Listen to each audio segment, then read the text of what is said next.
Sa isang tahimik na baryo sa probinsya, nakatayo ang isang maliit ngunit maaliwalas na bahay na yari sa kahoy at pawid. Sa unang tingin, tila ito'y tahanan ng isang perpektong pamilya. Simple, payapa, at puno ng pagmamahalan. Dito nakatira si Elena, isang mapagmahal na ina na kilala sa kanilang lugar bilang masipag at mapagkalinga. Sa umaga pa lamang ay gising na siya, naghahanda ng almusal, naglalaba at sinisigurong maayos ang lahat bago pa man magising ang kanyang anak na si Marco. Si Marco ay 11 taong gulang, masayahin, matalino at punong-puno ng pangarap. Mahal na mahal niya ang kanyang ina, ngunit higit pa roon, hinahangaan niya ang kanyang ama na si Roberto. Si Roberto ay isang lalaking may matikas na tindig at palaging may ngiti sa labi kapag kaharap ang kanyang anak. Para kay Marco, siya ang pinakamabuting ama sa buong mundo. Isang haligi ng tahanan na hindi kailanman nagkukulang. Ngunit sa likod ng mga ngiting iyon, may mga lihim na hindi nakikita ng batang si Marco. Tuwing gabi, kapag tahimik na ang paligid at mahimbing na ang tulog ng bata, doon lumalabas ang tunay na anyo ng kanilang tahanan. Bakit hindi mo man lang magawang sumunod sa akin? Mariing bulong ni Roberto, ngunit may halong galit sa kanyang boses. Tahimik lamang si Elena, pilit pinipigilan ang luha. Ayaw niyang magising si Marco. Ayaw niyang marinig nito ang sigawan, ang sakit, ang katotohanan. Ginagawa ko ang lahat para sa pamilya natin. Mahinang tugon niya. Ngunit hindi iyon sapat para kay Roberto. Sa isang iglap, nagbago ang tono ng gabi. Mula sa katahimikan tungo sa tensyon, na tila kay bigat dalhin. Hindi man pisikal, ang sakit na ibinibigay ni Roberto. Sapat ang kanyang mga salita upang unti-unting durugin ang puso ni Elena. Wala kang kwenta, mariing sambit nito. At bawat salitang iyon ay parang kutsilyong unti-unting sumasaksak sa kanyang damdamin. Ngunit sa kabila ng lahat, pinili ni Elena na manatili. Hindi dahil mahina siya, kundi dahil may isang batang natutulog sa kabilang kwarto. Isang batang naniniwala na buo ang kanyang pamilya. Isang umaga, habang sabay silang kumakain ng almusal, masayang nagkwento si Marco tungkol sa kanyang paaralan. Ako raw ang magiging representative namin sa Quiz Bee. Puno ng saya ang kanyang tinig. Agad namang ngumiti si Roberto. Talaga, iyan ang anak ko. At sa sandaling iyon, tila nabura ang lahat ng sakit. Tila naging totoo ang imahe ng masayang pamilya. Ngunit napansin ni Elena ang isang bagay. Habang tinitingnan ni Marco ang kanyang ama, puno ito ng paghanga. Isang paghanga na hindi niya kayang sirain. Doon unti-unting nabuo sa isip ni Elena ang isang desisyon. Isang desisyong magpapabago sa lahat. Isang desisyong magpapasakit sa kanya, ngunit magliligtas sa kanyang anak. Sa gabing iyon, muli na namang umalingaw-ngaw ang malamig na katahimikan. At sa loob ng puso ni Elena, unti-unti nang namamatay ang pag-asa. Ngunit kapalit nito, may isang bagay na lumalakas. Ang kanyang determinasyon bilang isang ina. Isang ina na handang gawin ang lahat kahit pa siya ang kamuhian. Lumipas ang mga araw na tila walang nagbago. Ngunit sa puso ni Elena, malinaw na malinaw ang unti-unting pagguho ng kanilang tahanan. Sa umaga, nananatili siyang maayos at kalmado. Tulad ng dati, maaga siyang gumigising upang ihanda ang pangangailangan ng kanyang mag-ama. Pinipilit niyang panatilihin ang imahe ng isang masayang pamilya, lalo na sa harap ni Marco. Ngunit sa bawat ngiti niya, may kapalit itong sakit na siya lamang ang nakakaalam. Isang hapon, habang wala si Marco at nasa paaralan, muling nagsimula ang isang hindi inaasahang pag-uusap. May napansin na ang mga kapitbahay. Malamig na sabi ni Roberto habang nakaupo sa lumang silya. Mukhang hindi ka na marunong umarte. Napahigpit ang hawak ni Elena sa kanyang apron. Ano ang gusto mong sabihin? Kung hindi mo kayang panindigan ang pagiging asawa, umalis ka na lang. Parang tumigil ang mundo ni Elena sa mga salitang iyon. Matagal na niyang nararamdaman ang distansya ng kanyang asawa. Ngunit ang marinig ito ng direkta ay tila isang sampal sa kanyang pagkatao. Para kay Marco, mahina niyang sambit. Kaya kong magtiis. Ngunit napangisi si Roberto. Isang ngiting walang init, walang awa. Huwag mo akong gamitin bilang dahilan. Kung aalis ka, siguraduhin mong ikaw ang lalabas na may kasalanan. Napatingin si Elena sa kanya. Hindi makapaniwala. Bakit? Dahil ayokong masira ang tingin ng anak ko sa akin. Tahimik. Walang salitang lumabas mula sa labi ni Elena, ngunit sa loob-loob niya, may isang bagay ang tuluyang nabasag. Doon niya naunawaan ang isang mapait na katotohanan. Hindi na pamilya ang tinitingnan ni Roberto, kundi ang kanyang sariling imahe. Kinagabihan, habang magkatabing natutulog sina Elena at Marco, mahigpit niyang niyakap ang kanyang anak. Bulong ni Marco, kalahating gising. Hindi mo ako iiwan, di ba? Parang may pumisil sa puso ni Elena. Hindi anak! Mahina niyang tugon, pilit pinipigilan ang kanyang luha. Hindi kita iiwan. Ngunit sa kanyang isip, alam niyang malapit na niyang gawin ang kabaligtaran. Hindi para talikuran si Marco, kundi para iligtas siya. Sa mga sumunod na araw, mas naging tahimik si Elena. Mas naging maingat siya sa bawat kilos, sa bawat salita. Pinagmasdan niya ang bawat galaw ni Roberto, ang bawat ekspresyon ni Marco. At sa bawat sandali, lalo niyang nakikita kung gaano kalalim ang pagmamahal ng anak sa kanyang ama. Isang gabi, narinig niyang nag-uusap sina Roberto at Marco sa sala. Pa, ikaw po ang idol ko, masayang sabi ng bata. Gusto kong maging katulad mo paglaki ko. Napapikit si Elena mula sa kabilang kwarto. Ang mga salitang iyon ay tila kutsilyong paulit-ulit na sumasaksak sa kanyang puso. Hindi dahil galit siya, kundi dahil alam niyang hindi iyon ang buong katotohanan. At doon, tuluyan nang nagpasya si Elena. Kung kinakailangan niyang sirain ang sarili niyang pangalan, kung kinakailangan niyang kamuhian siya ng sariling anak, kung iyon ang paraan para mapanatili ang inosenteng pananaw ni Marco, gagawin niya dahil iyon ang kayang gawin ng isang ina. Magpakatatag sa gitna ng sakit at magmahal kahit siya ang masaktan.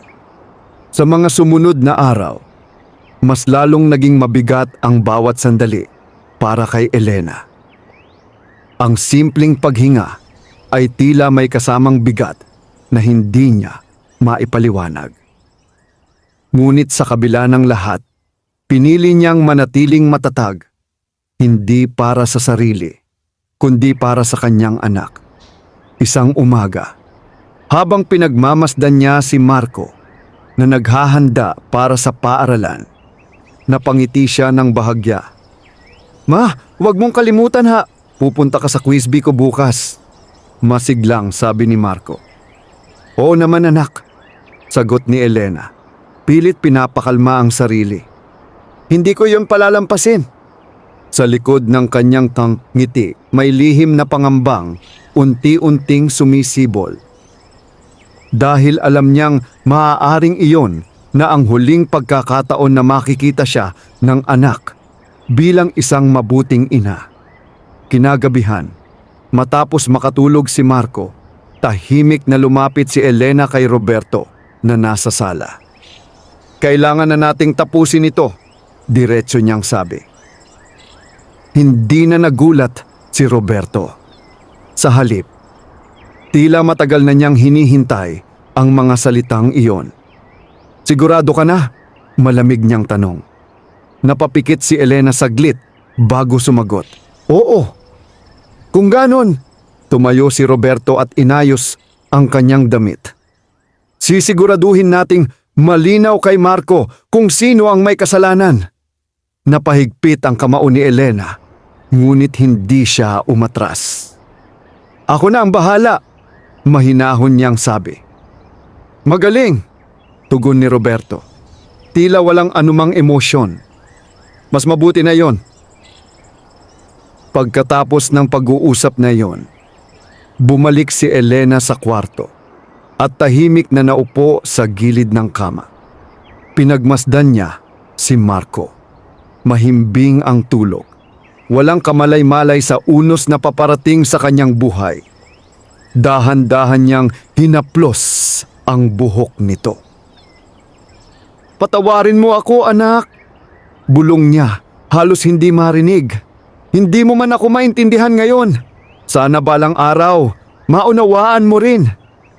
Tumulo ang kanyang mga luha, ngunit agad niya itong pinahid. Hindi siya maaaring maging mahina. Hindi ngayon. Dumating ang araw ng quiz bee. Punong-puno ng tao ang maliit na bulwagan ng paaralan. Naroon ang mga magulang, guro, at mga estudyante. Lahat ay nakatutok sa mga kalahok. Sa gitna ng entablado, nakatayo si Marco, kinakabahan ngunit determinado. Sa isang sulok, tahimik na nakaupo si Elena. Nakatingin siya sa anak, puno ng pagmamahal at pangamba. At sa kabilang banda, naroon si Roberto. Nakangiti, tila proud na proud. Nagsimula ang paligsahan. Isa-isang sinagot ni Marco ang mga tanong. Matalino, mabilis, at puno ng kumpiyansa. Sa bawat tamang sagot, mas lalong lumalakas ang palakpakan. Hanggang sa huling tanong, saglit na tumahimik ang buong bulwagan at sa isang matatag na tinig, ibinigay ni Marco ang kanyang sagot. "Tama!" sigaw ng hurado. Nagpalakpakan ang lahat. Nanalo si Marco. Sa sandaling iyon, tumayo si Elena, palakpak ng palakpak. Puno ng pagmamalaki ang kanyang mga mata. Ngunit sa puso niya, alam niyang ito rin ang simula ng kanyang pagkawala sa buhay ng anak. Pagkatapos ng programa, masayang tumakbo si Marco papunta sa kanyang mga magulang. "Papa, nanalo ako!" Halos hindi magkanda-ugaga sa saya ang bata. Agad siyang niyakap ni Roberto. "Yan ang anak ko, Mama Oda!" Si Elena naman ay ngumiti, ngunit may lungkot na hindi maitago. "Ang galing mo, anak," mahina niyang sabi. Ngunit bago pa niya masabi ang higit pa, tumingin siya kay Roberto. Isang tahimik na senyales. Na oras na.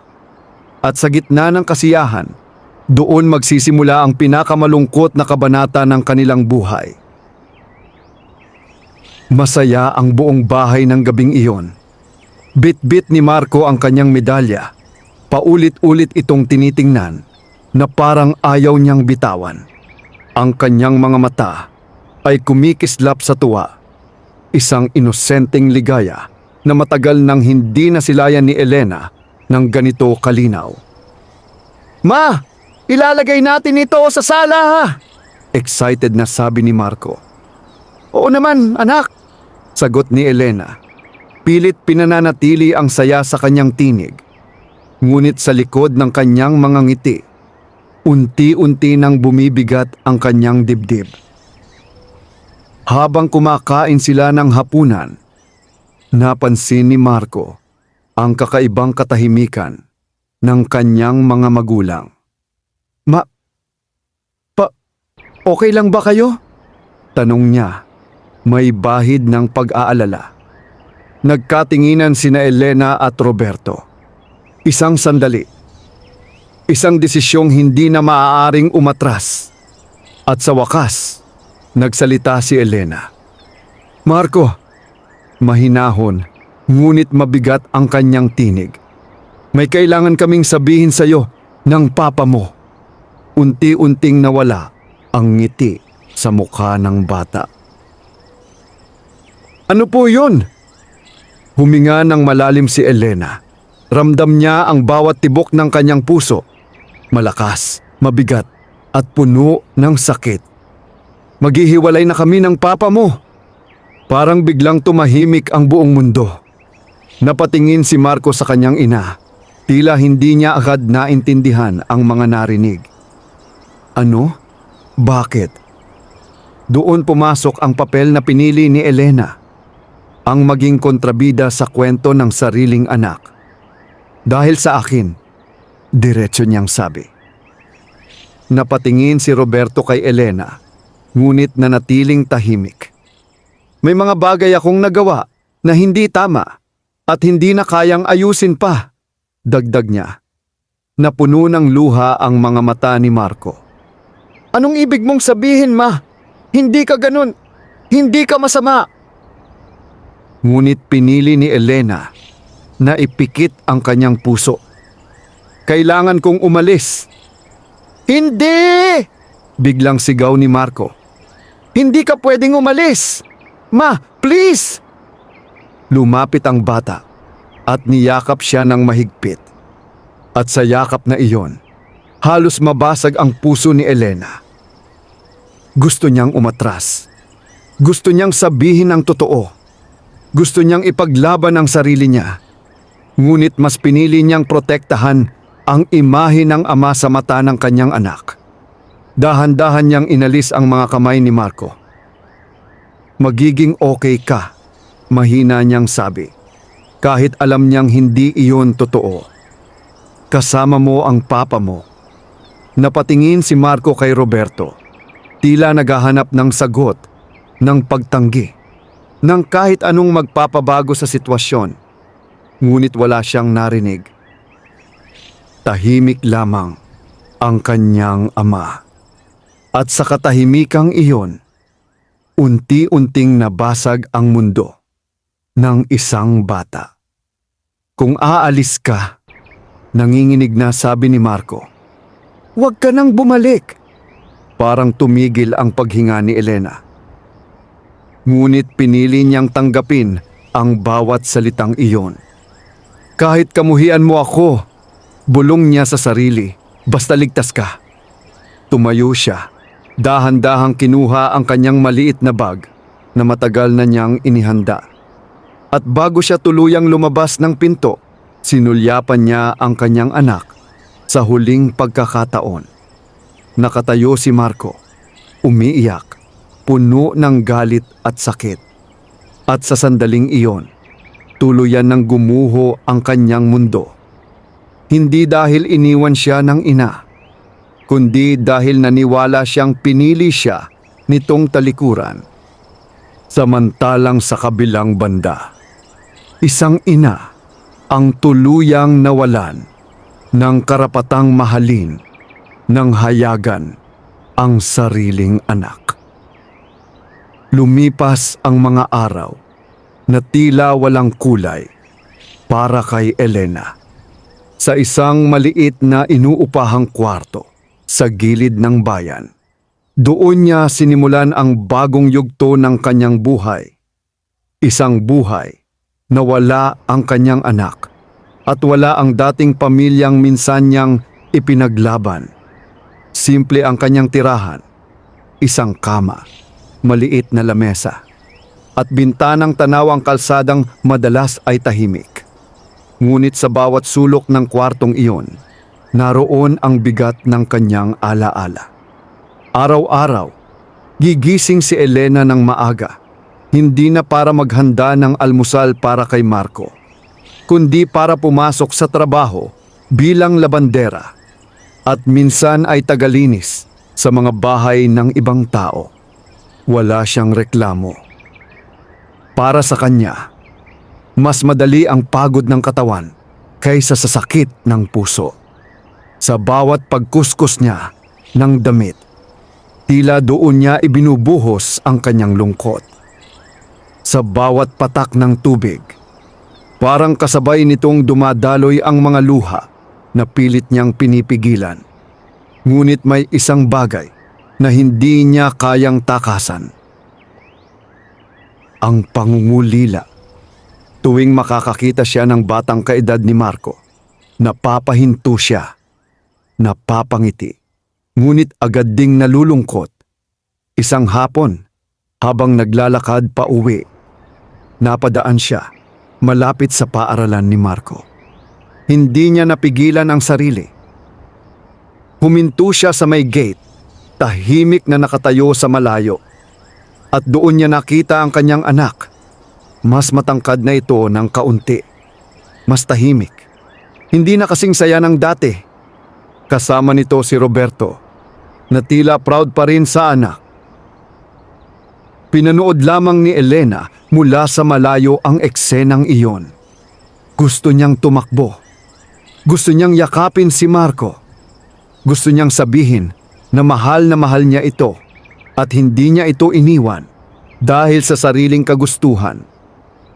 Ngunit nanatili siyang nakatayo, tahimik, hindi gumagalaw, dahil alam niyang ang paglapit niya ay maaaring makasira sa lahat ng pinili niyang buuin. Ang imahe ng isang amang perpekto sa mata ng kanyang anak. Dahan-dahan siyang tumalikod at sa bawat hakbang palayo, parang may bahagi ng kanyang puso ang naiiwan. Sa kabilang banda, unti-unti ring nagbabago si Marco. Hindi na siya kasing sigla tulad ng dati. Mas naging tahimik siya, mas seryoso, at mas madalas mag-isa. Ngunit sa tuwing may nagtatanong tungkol sa kanyang ina, iisa lamang ang kanyang sagot. Iniwan niya kami. At sa bawat pagbigkas niya nito, lalong tumitibay ang galit sa kanyang puso. Galit na hindi niya alam. Ay itinanim ng isang sakripisyong hindi niya pa nauunawaan. Isang gabi, habang mag-isa sa kanyang kwarto, inilabas ni Elena ang isang lumang kahon. Naroon ang mga alaala, mga litrato ni Marco noong bata pa ito, mga guhit nito at maliliit na sulat na minsan niyang itinago. Kinuha niya ang isang larawan kung saan magkasama sila, parehong nakangiti. Dahan-dahan niyang hinaplos iyon. "Lumalaki ka na, anak!" Bulong niya. "Hindi mo man ako maalala bilang mabuting ina. Sana, kahit paano, maging mabuti ang buhay mo." Tumulo ang kanyang mga luha, ngunit hindi na niya ito pinunasan. Sa pagkakataong iyon, pinayagan niyang maramdaman ang lahat ng sakit. Dahil iyon na lamang ang natitirang koneksyon niya sa kanyang anak. Ang pagmamahal na hindi na niya maipakita. Lumipas ang ilang taon. Ang batang si Marco ay unti-unting naging binata. Mas matangkad, mas matatag, ngunit mas tahimik kaysa noon. Ang dating masayahin at palabirong bata ay napalitan ng isang taong puno ng disiplina, ngunit may nakatagong bigat sa dibdib. Sa paningin ng iba, maayos ang kanyang buhay. Mahusay siya sa pag-aaral, responsable, at higit sa lahat, masunurin sa kanyang ama na si Roberto, ang tanging magulang na kinilala niyang nanatili sa kanyang tabi. Ngunit sa kabila ng lahat ng iyon, may isang bahagi ng kanyang puso na hindi kailanman gumaling. At ang bahaging iyon ay punong-puno ng galit. Isang hapon, habang nasa paaralan, napag-usapan ng kanyang mga kaklase ang tungkol sa pamilya. "Uy Marco, nasaan na ba mama mo?" tanong ng isa. Saglit siyang natahimik. Sanay na siya sa tanong na iyon, ngunit hindi siya kailanman nasanay sa sakit na dulot nito. "Wala na," malamig niyang sagot. "Ano ibig mong sabihin?" Iniwan niya kami. Walang emosyon ang kanyang tinig, ngunit sa loob niya, parang may kumikirot. Hindi siya nagpatuloy sa usapan. Sa halip, tumayo siya at umalis. Iniwan ang mga tanong na hindi na niya gustong sagutin. Kinagabihan, habang magkasabay silang kumakain ni Roberto, tahimik lamang ang paligid. "Magaling daw ang performance mo sa klase," sabi ng kanyang ama. "Ginagawa ko lang ang dapat," maikling sagot ni Marco.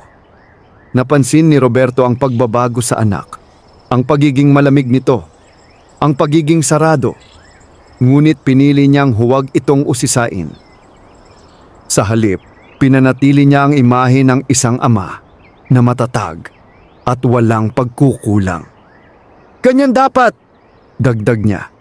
"Hindi tayo pwedeng maging mahina." Tumango si Marco. Ngunit sa kanyang isip, may isang tanong na matagal na niyang kinikimkim. Kung hindi siya pwedeng maging mahina, bakit parang may kulang? Isang gabi, habang nag-aayos siya ng mga lumang gamit sa kanilang bahay, may nakita siyang isang kahon na hindi niya pa kailanman nabubuksan. Lumang kahon ito nakatago sa ilalim ng aparador. Dahan-dahan niya itong binuksan. Sa loob, may ilang lumang gamit, mga litrato, ilang papel, at isang maliit na laruan na pamilyar sa kanya. Kinuha niya ang isang litrato, isang larawan ng isang masayang pamilya, siya, ang kanyang ama, at ang kanyang ina. Napatingin siya rito ng matagal. Hindi niya alam kung bakit, ngunit sa unang pagkakataon, matapos ang maraming taon, may kakaibang pakiramdam ang sumagi sa kanyang dibdib.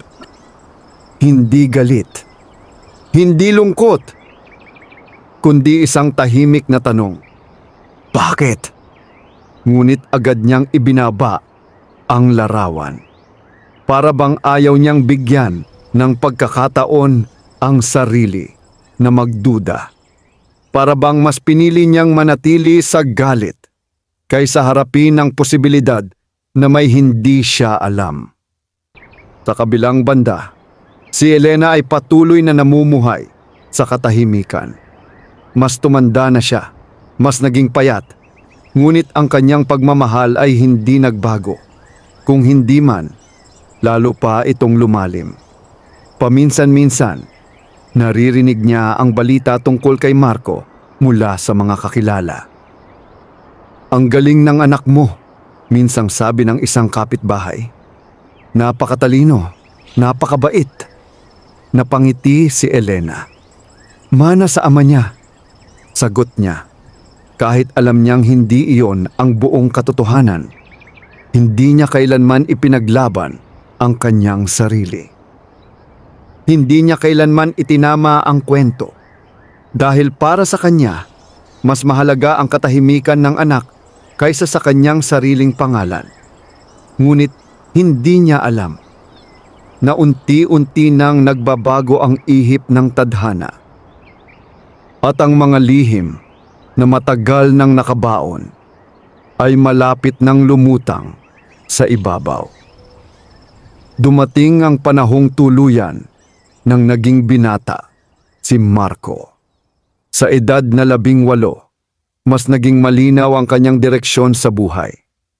Determinado siyang makatapos ng pag-aaral at makahanap ng magandang trabaho, hindi lamang para sa sarili, kundi para masuklian ang sakripisyo ng kanyang ama.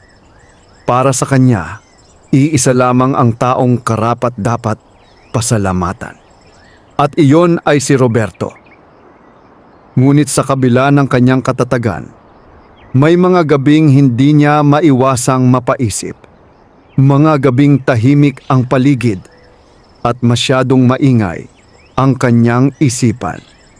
Isang gabi, habang hinahanap niya ang ilang lumang dokumento para sa kanyang aplikasyon sa kolehiyo, muli niyang naalala ang kahon na nakita niya noon. Sa pagkakataong ito, hindi na niya pinigilan ang sarili. Kinuha niya ang kahon at dahan-dahang binuksan. Isa-isang lumantad ang mga laman naman nito, mga litrato, lumang papel, at ilang bagay na tila bahagi ng isang nakaraan na pilit niyang kinalimutan. Ngunit may isang bagay ang agad niyang napansin. Isang sobre. Luma na ito, bahagyang naninilaw, at tila matagal nang hindi nagagalaw. May nakasulat sa harap, "Para kay Marco." Napakunot ang noo niya. Dahan-dahan niyang binuksan ang sobre. Sa loob ay isang sulat. At sa bawat pagbasa niya sa mga unang salita, tila unti-unting bumilis ang tibok ng kanyang puso. "Anak!" Nanlabo ang kanyang paningin.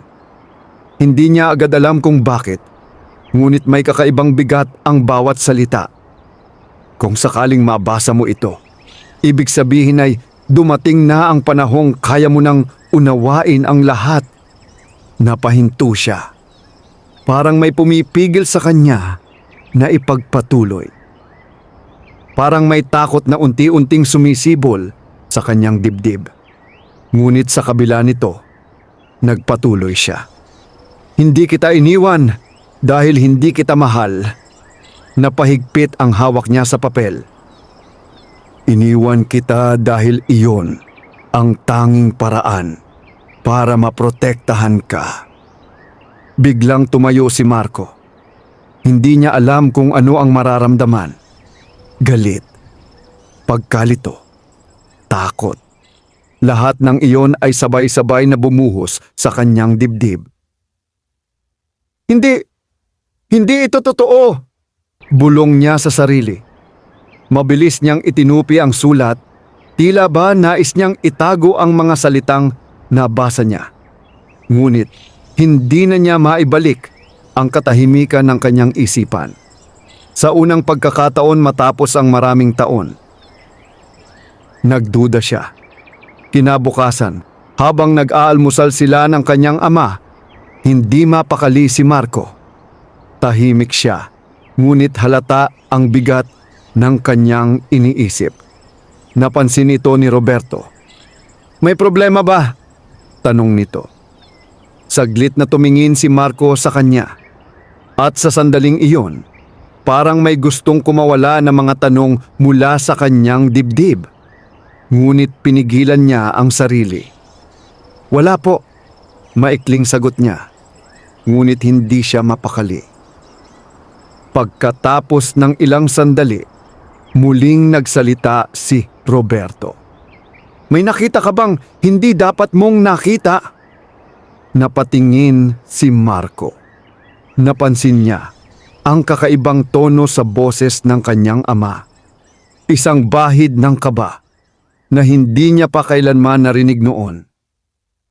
At doon, lalo pang lumalim ang kanyang pagdududa. Mahina niyang sabi, "Bakit umalis si Mama?" Tahimik. Walang agad na sagot. At sa katahimikang iyon, unti-unting nabasag ang imahe ng isang ama na matagal niyang pinaniwalaan. Dahil pinili niyang umalis, sagot ni Roberto. Ngunit hindi na kasing tatag ng dati ang kanyang tinig. Tinitigan siya ni Marco. Sa unang pagkakataon, hindi siya kumbinsido. At doon nagsimula ang pag-usbong ng katotohanang matagal nang nakatago. Hindi na mapakali si Marco matapos ang pag-uusap. Kuusap nila ng kanyang ama. Sa unang pagkakataon sa loob ng maraming taon, hindi sapat ang mga sagot na kanyang narinig. Ang dating malinaw na kwento sa kanyang isip ay unti-unting nagiging malabo. At sa gitna ng kalabuan, may isang bagay na patuloy na kumakatok sa kanyang isipan. Ang sulat.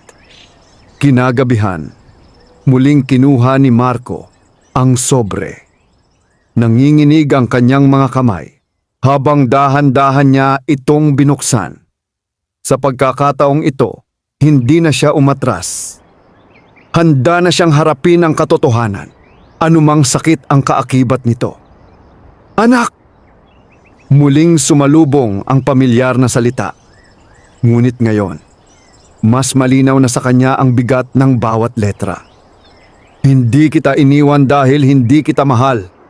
Iniwan kita dahil may mga bagay na hindi mo dapat maranasan bilang isang bata. Napapikit si Marco. Pinili kong akuin ang lahat ng sisi para hindi masira ang tingin mo sa iyong ama. Dito siya napahinto. Parang may sumabog sa kanyang dibdib. Hindi, mahina niyang bulong. Ngunit hindi pa doon natatapos ang sulat. Hindi perpekto ang iyong ama, anak. May mga panahong nasasaktan niya ako, hindi sa pisikal, kundi sa paraan ng kanyang mga salita, sa kanyang galit, at sa kanyang pagtingin sa akin. Parang may bumigat sa hangin. Ang mga alaala, mga gabing tahimik ngunit may tensyon, ay unti-unting bumalik sa kanyang isip. Mga sandaling hindi niya noon lubos na nauunawaan. Ayokong lumaki kang puno ng takot o galit o sakit na hindi mo naman kasalanan. Unti-unting tumulo ang luha ni Marco. Kaya pinili kong umalis. Pinili kong ako ang maging masama sa kwento mo para manatili kang buo. Napaupo si Marco.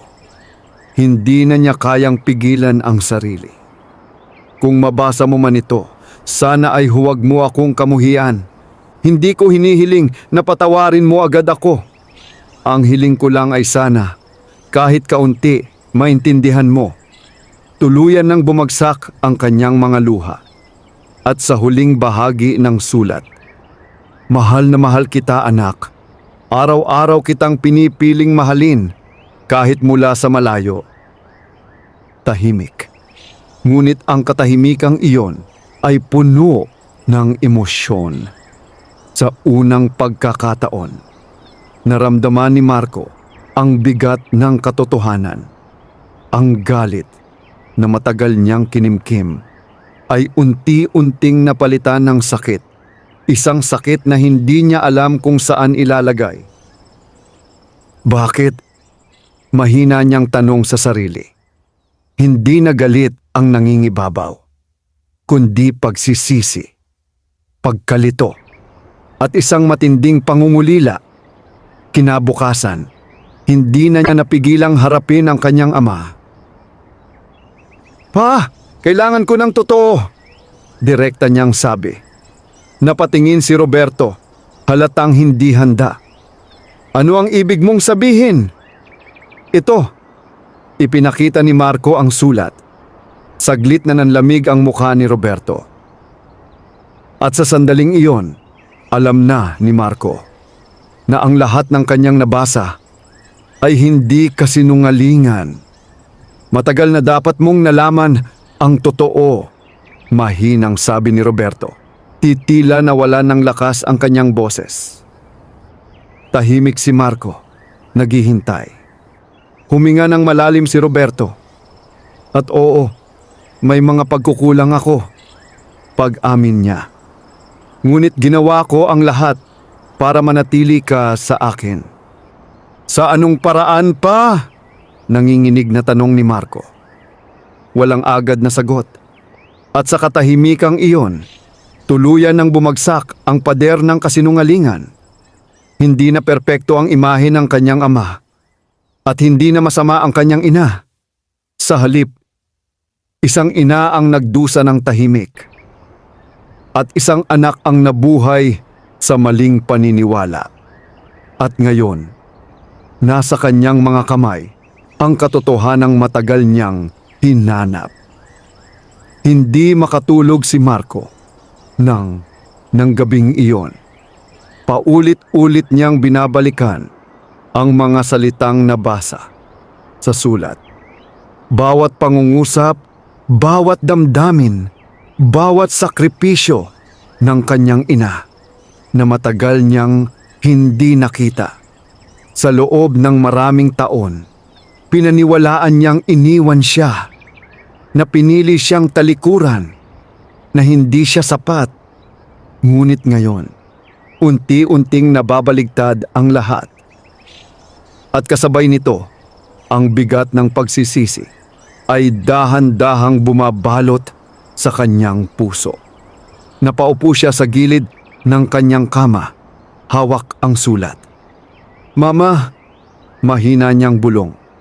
Sa unang pagkakataon matapos ang mahabang panahon, binigkas niya ang salitang iyon ng may lambing, hindi galit, at doon niya napagtanto kung gaano niya ito namimiss.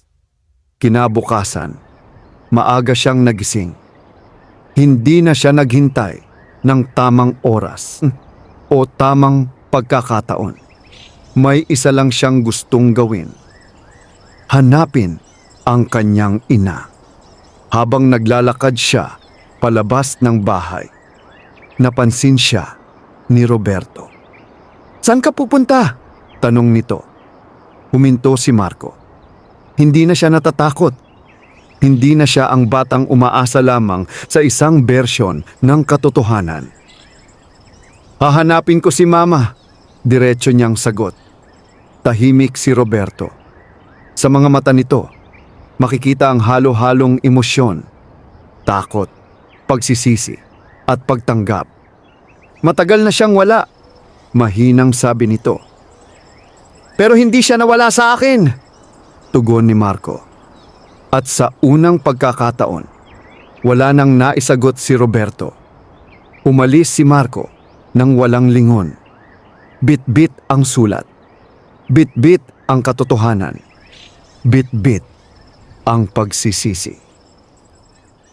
Sa kanyang paghahanap, isa-isa niyang tinanong ang mga taong maaaring may alam, mga kapitbahay, dating kakilala, at mga lugar na maaaring pinuntahan ng kanyang ina. Hindi naging madali. Maraming nagsabing hindi nila alam. May ilan na nakakaalala, ngunit hindi sigurado. Hanggang sa makarating siya sa isang matandang babae na dati nilang kapitbahay. "Si Elena?" tanong nito. Bahagyang nagulat. "Opo," sagot ni Marco. "Alam niyo po ba kung nasaan siya?" Saglit na nag-isip ang matanda bago sumagot. Matagal na siyang namumuhay mag-isa sa kabilang bayan. Nagtatrabaho siya bilang labandera. Parang may kumurot sa puso ni Marco. Ang inang minsan niyang kinamuhian ay namuhay ng tahimik, malayo sa kanya. "Salamat po," mahina niyang sabi. At agad siyang umalis. Habang papalapit siya sa lugar na tinutukoy, lalo niyang nararamdaman ang kaba. Paano kung huli na ang lahat? Paano kung hindi na siya tanggapin? Paano kung hindi na siya kilalanin? Ngunit sa kabila ng lahat ng iyon, hindi siya umatras. Dahil sa pagkakataong ito, Hindi na siya naghahanap ng sagot. Naghahanap na siya ng kapatawaran. At sa bawat hakbang niya, papalapit sa kanyang ina, mas lalong bumibigat ang kanyang dibdib. Hindi sa takot, kundi sa pagmamahal na matagal niyang ipinagkait.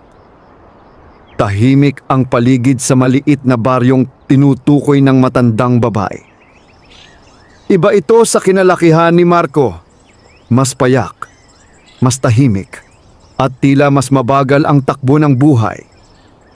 Ngunit sa bawat hakbang niya, ramdam niya ang bigat ng kanyang dibdib. Ito na, matapos ang maraming taon, malapit na niyang makita ang kanyang ina. Nagtanong siya sa ilang tao hanggang sa may isang tumuro sa isang maliit na bahay na gawa sa kahoy. Halos katulad ng dati nilang tahanan. Simple, ngunit maayos. Diyan siya nakatira, sabi ng isang babae. Huminto si Marco sa harap ng bahay. Hindi siya agad nakagalaw. Parang biglang bumalik ang lahat ng alaala. Ang kanyang galit, ang kanyang mga salita. Ang huling sandaling nakita niya ang kanyang ina na umiiyak habang papalayo. Napapikit siya. Patawad, bulong niya. At dahan-dahan kumatok siya. Isang beses, 2 beses, tahimik. Hanggang sa marinig niya ang mahihinang yabag mula sa loob. Unti-unting bumukas ang pinto. At sa likod nito, isang payat, medyo nakayukong babae ang lumitaw. Mas tumanda na si Elena. Mas marami na ang guhit ng panahon sa kanyang mukha. Ngunit ang kanyang mga mata ay ganoon pa rin. Punong-puno ng pagmamahal. Nagkatinginan sila. Walang salita. Walang galaw. Parang tumigil ang oras sa pagitan nila. Mahinang sambit ni Marco. At sa isang iglap, napuno ng luha ang mga mata ni Elena. Marco, halos pabulong niyang tugon. Tila hindi makapaniwala. Hindi na napigilan ni Marco ang sarili. Lumapit siya at mahigpit na niyakap ang kanyang ina. Ma, patawad! Paulit-ulit niyang sabi habang umiiyak. Patawad sa lahat. Hindi ko alam. Hindi ko alam ang totoo.